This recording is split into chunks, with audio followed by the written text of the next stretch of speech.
Hey, come here. Here's a little secret behind the scenes that I must disclose for the sake of today's exposition. We may or may not have a certain little Chinese super sport floating around the Yamanoob HQ, and something strange has been happening. Every time I come into work, I get a push notification on my phone that says, click here to sync your VIN and start earning red points to grow your social credit score as you ride. And it got me thinking. We have way too many dumb features on motorcycles. These are useless components that make bikes more expensive, more complicated, and honestly, even more dated feeling. I mean, what's next? Bluetooth connectivity for your brake levers? I wouldn't be surprised if that's where we're going next. Right off the bat, we're starting with the layup.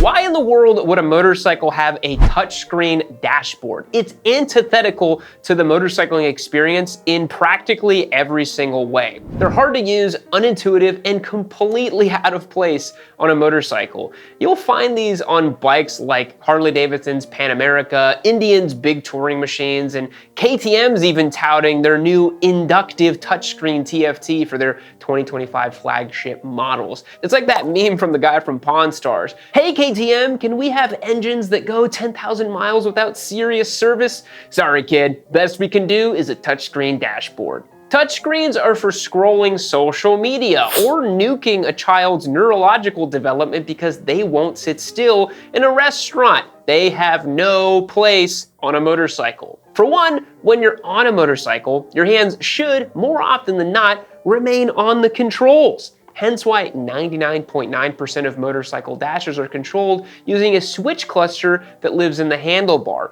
Additionally, motorcyclists should wear gloves, and no matter how touchscreen friendly the gloves are, they never work as well as advertised. Which is fine if you're just wanting to skip a track on your Spotify playlist titled Songs to Listen to When My Girl Left Me for that dude on the S1000RR. But if you're needing to use the dash to adjust ride settings while quickly stopped at a light, having to fuss with a touchscreen would get very old very fast. Speaking of old, these touchscreen dashboards Indian uses on their bikes just show how little they think of their geriatric customer base. Feedback showed that riders 65 years and older were too tech illiterate to understand the relationship between buttons on the handlebar and the resulting action on the screen. A touchscreen display allows older riders to be able to directly click what they want without interacting with it and without having to use those super confusing buttons.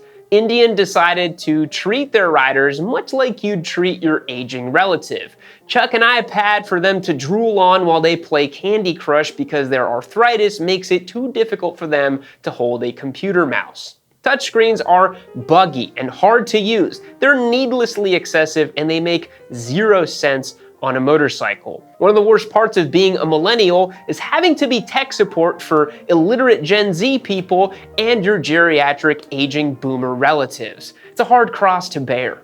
Ride modes in a very simple context make perfect sense. If you're riding in stop-and-go traffic, keeping it in road mode reduces throttle jerkiness and fatigue. Hit the wide open twisties, click her over into sport mode, and let her rip.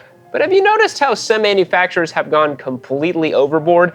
KTM is like, well, if we're gonna charge a couple grand for the tech package, we gotta make sure our customers get their money's worth. So on the Super Adventure, they hit us with modes including Rally, Rally Pro, Enduro, Off-Road Plus, Urban Touring, and Comfort 2.0. If you're riding to the coffee shop for a $7 latte, you can even set it to Urban Beta mode. Not to mention all of the settings that are adjustable within these different ride modes.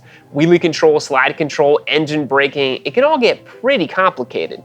I think manufacturers are giving riders a little too much credit. Have you looked at the comment section lately on these videos? This industry isn't necessarily dominated by rocket scientists, if you catch my drift. If motorcycle tech keeps progressing at this rate, in a few years the generation that had all their homework done by ChatGPT is going to be asked to use the Pythagorean theorem just to deactivate their rear wheel ABS. Ride modes? I say we take it back to the roots. Turtle mode and hare mode. If it was good enough for a grandpa's tractors, then it's good enough for me. Built-in navigation systems are a little silly, right? Like, why is a 2025 touring bike acting like it's a rental car from 2008? Forget those pesky printed MapQuest directions. Hertz vehicles now offer included onboard GPS navigation for added peace of mind for you and your family. Like, BMW thinks their customers can afford a $30,000 motorcycle, but they're still rocking a Nokia brick phone? I mean, I really see no advantage to using a built-in navigation system instead of just a normal handlebar-mounted phone. The proprietary navigation systems are always super clunky, and I don't feel like they update to real-time traffic conditions quite as quickly, if at all. They always need some special manufacturer app to be installed on your phone to start navigation on the dash. It's like you're 90% of the way there. Just mount the phone and be done with it.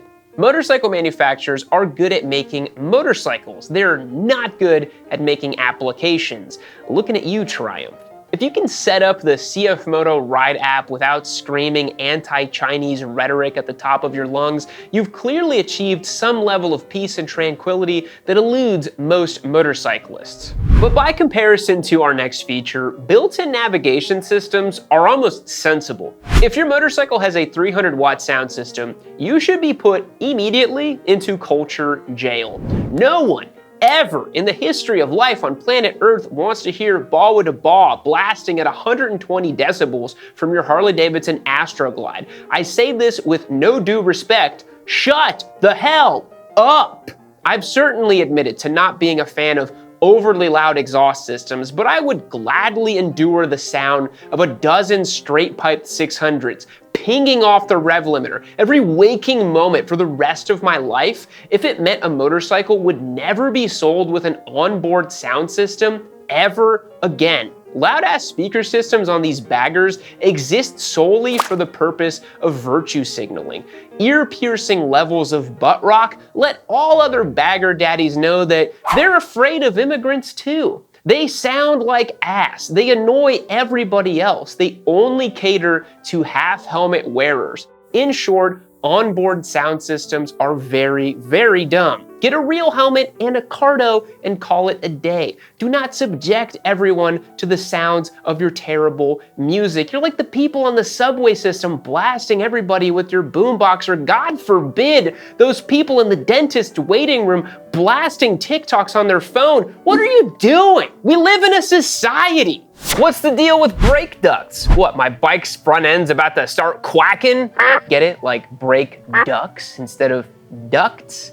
Look, anyway, brake ducts exist to increase airflow to the brakes to improve cooling during extreme heavy braking.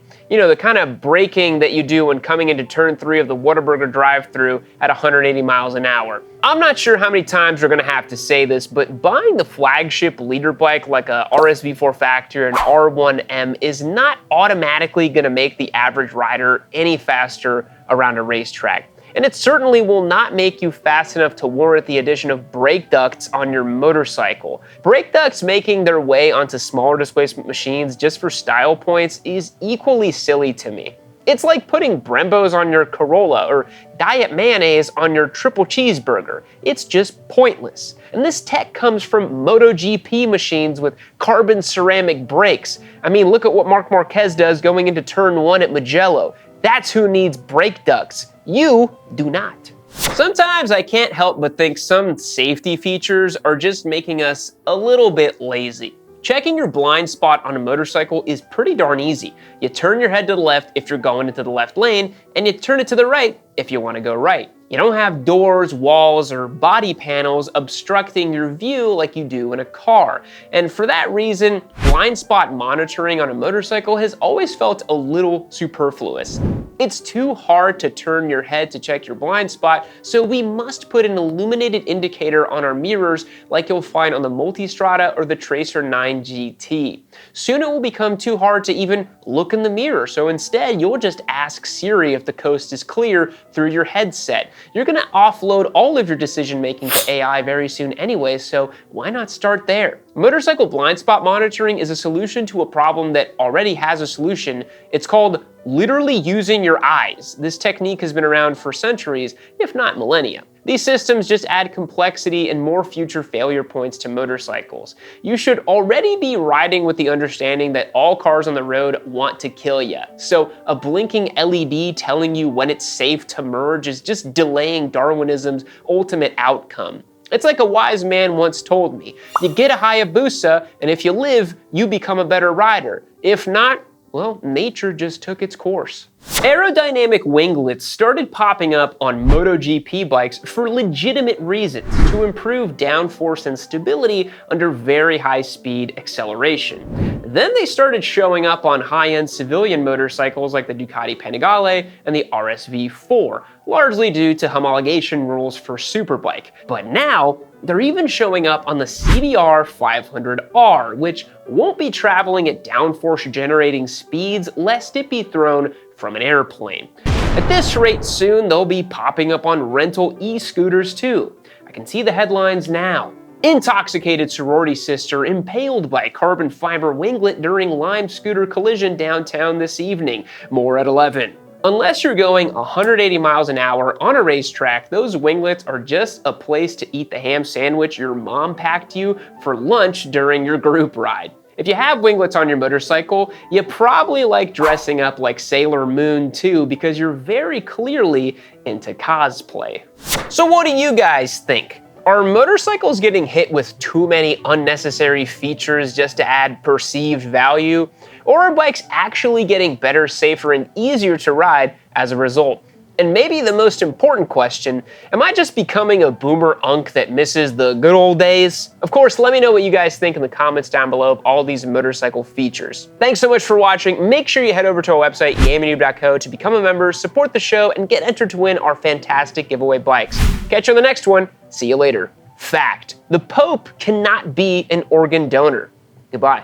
And yeah, we don't do the weird end cards anymore, so I guess we're just sitting awkwardly here now, right? Well, if you want to end this awkwardness and you don't want to be a part of this interaction anymore, just head over to this next video over here. I promise it's quality. We're only making good stuff over here at Yami Noob. You're not going to regret it.